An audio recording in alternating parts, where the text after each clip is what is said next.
तो घर खरीदने का सपना हम में से काफी भारतीय द्वारा देखा जाता है। हम सबके दिमाग में एक ही चीज होती है कि यार खुद का घर खरीद लिया तो हमारी लाइफ सॉर्ट हो जाएगी। जब से हम कमाना शुरू करते हैं हम सबके दिमाग में एक ही चीज होती है कि यार डाउन पेमेंट जितने पैसे इकट्ठे हो जाए फिर लोन लेके खुद का घर खरीद लेंगे। हालांकि हमने बार बार बोला है कि रियल एस्टेट में इन्वेस्ट करने से पहले आपको काफी सारी चीजें जाननी बहुत जरूरी है। मैं मानता हूं कि खुद का घर खरीदने से काफी लोगों को एक मानसिक संतुष्टि मिलती है। आप में से काफी सारे लोग तो ऐसे भी होंगे जिनके पास ये डाउन पेमेंट इकट्ठा हो चुका होगा और बस वो घर खरीदने के लिए आप एक्सप्लोर ही कर रहे होंगे। मुझे ऐसे लगता है कि घर खरीदना एक इतना बड़ा फैसला है कि इसमें शामिल सारे लागतों के बारे में आपको पता होना चाहिए। तो अगर आप वीडियो को एंड तक देखोगे तो आपको समझ में आएगा कि वो जो बोलते हैं ना कि आपको 50 से लेकर 60 लाख तक फ्लैट मिल जाएगा, तो वो तो सिर्फ एक बुनियादी कीमत होती है। इसके ऊपर भी 10 अलग अलग प्रकार के चार्जेस आपको लगाए जाते हैं। तो एक 60 लाख के मूल मूल्य कीमत वाले फ्लैट के लिए आपको 90 लाख से लेकर 1 करोड़ तक देने पड़ सकते हैं। और इसमें मैंने तो बैंक का ब्याज दर पकड़ा नहीं है अभी तक। अगर उसको भी आप शामिल कर लो तो वो हो जाता है कुछ तकरीबन 1.5 करोड़ के आसपास। आपको विश्वास नहीं हो रहा ना, तो चलिए देखते हैं कि ऐसी कौन कौन से लागतें आपको देनी पड़ सकती है एक नया फ्लैट लेते समय। तो मान के चलिए कि आप दिल्ली में एक अनकंस्ट्रक्टेड अपार्टमेंट में एक फ्लैट खरीदने के लिए जाते हो और उसकी मूल मूल्य है 60 लाख रुपए और जो एरिया है फ्लैट का वो है 1500 स्क्वायर फीट। सबसे पहला आता है फ्लैट का ब्रोकरेज। अब आप सबको पता ही होगा कि भारत में जितने भी फ्लैट्स बेचे जाते हैं वो ब्रोकर्स द्वारा बेचे जाते हैं और आमतौर पर ये ब्रोकर्स 1 से 2% लेते हैं खरीदार और विक्रेताओं से। तो इसको मानते हुए आपको 1% ब्रोकरेज देना पड़ेगा। अब दूसरा आता है पीएलसी यानी कि प्रेफरेंशियल लोकेशन चार्जेस।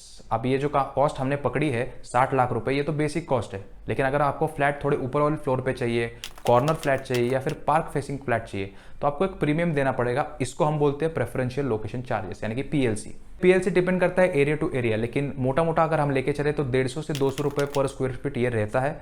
और हमारे 1500 स्क्वायर फीट वाले फ्लैट के लिए अगर देखा जाए तो ये आ जाता है कुछ 3 लाख रुपए। तो अब तीसरा आता है पार्किंग के शुल्क। अब पार्किंग के चार्जेस आपके एरिया पे डिपेंड करते हैं, लेकिन हम मान के चलते हैं कि आपको सिर्फ एक कार की पार्किंग चाहिए। तो एक कार की पार्किंग के लिए जो भी आपकी फ्लैट की मूल कीमत है उसके ऊपर आपको 5 से लेकर 7% देने पड़ सकते हैं। और अगर आपको 2 कार की पार्किंग चाहिए तो आपको उससे भी अतिरिक्त देने पड़ सकते हैं। तो हमारे 60 लाख के फ्लैट के लिए आपको 6% यानी कि 3,60,000 रुपए देने पड़ेंगे। अब चौथा हम लोग बात करेंगे आईडीसी के बारे में। आईडीसी यानी कि इंफ्रास्ट्रक्चर डेवलपमेंट चार्जेस। अब जैसे कि नाम ही सुझाव कर रहा है, ये चार्जेस आपको सोसाइटी के इंफ्रास्ट्रक्चर को विकसित करने के लिए देने पड़ते हैं, जैसे कि पीने की पाइपलाइन हो गई, सीवेज ट्रीटमेंट प्लांट्स हो गए या फिर अग्निशमन उपकरण, गैस पाइपलाइन आदि। तो इन सब के लिए आपको एक चार्जेस देने पड़ते हैं। तो इसका कॉस्ट भी आपके फ्लैट के बेसिक कॉस्ट का 5 से लेकर 7% ही होता है। तो आईडीसी को देखा जाए तो 60 लाख पे 6% हम लोग देखें तो आ जाता है कुछ 3,60,000 रुपए। ये तो हो गए सोसाइटी के अंदर वाले इंफ्रास्ट्रक्चर के चार्जेस, लेकिन सोसाइटी के बाहर यानी कि सोसाइटी का सीवेज, सोसाइटी का अप्रोच रोड या फिर सोसाइटी के लिए इलेक्ट्रिकल लाइन आदि के लिए जो भी खर्चा आता है तो कई सोसाइटियां उसका अलग से चार्ज करती है। तो इसको बोला जाता है ईडीसी यानी कि एक्सटर्नल डेवलपमेंट चार्ज। ये होता है कुछ लगभग 4 से लेकर 6% आपके बेसिक कॉस्ट का। यानी कि अगर हम 60 लाख पे 5% देखें तो ये आ जाता है कुछ लगभग 3 लाख रुपए।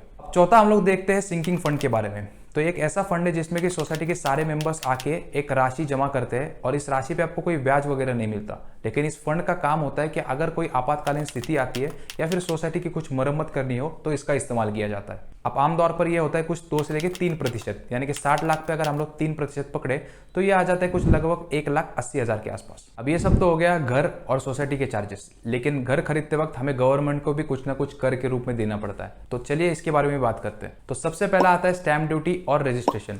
स्टैंप ड्यूटी हर राज्य में अलग अलग हो सकती है, लेकिन दिल्ली में स्टैंप ड्यूटी है 6% पुरुषों के लिए और 4% है महिलाओं के लिए। जी हाँ, दिल्ली सरकार महिला घर खरीदारों के लिए कुछ अधिक फायदा दे रही है। इसके बाद आता है रजिस्ट्रेशन चार्जेस, जो कि होता है 1% आपके बेसिक घर के कॉस्ट का। अब ऐसा मान के चलते हैं कि ये प्रॉपर्टी एक पुरुष द्वारा खरीदी जा रही है, तो अब टोटल स्टैंप ड्यूटी और रजिस्ट्रेशन मिला के मुझे देने पड़ेंगे कुछ 4,20,000 रुपए। और एक आखिरी चार्ज देना पड़ेगा जो है जीएसटी। अब जीएसटी चेंज होते रहता है, लेकिन जब मैं इस वीडियो को शूट कर रहा हूं तो प्रॉपर्टी के लिए 18% लागू होता है और ये 18% उसके 2/3 कॉस्ट पे लागू होता है। तो अब जीएसटी कम होकर रह जाएगा कुछ 12%, यानी कि 60 लाख पे अगर हम लोग 12% देखें तो रह जाता है कुछ लगभग 7,20,000 रुपए हमें देने पड़ेंगे। एक बार इन सबको मिला के हम देखते हैं कि कितना हमें अतिरिक्त देना पड़ रहा है। तो जैसे कि आप स्क्रीन के ऊपर देख सकते हो, एक 60 लाख के फ्लैट के लिए आपको 29 लाख रुपए ज्यादा देने पड़ रहे हैं, यानी कि 50% आपको एक्स्ट्रा देना पड़ रहा है। और हमने देखा है कि ये 25% से लेकर 75% तक रहता है और इसमें अभी तक हमने आपका फर्नीचर और इंटीरियर का खर्चा नहीं पकड़ा है। अगर उसको भी जोड़ दो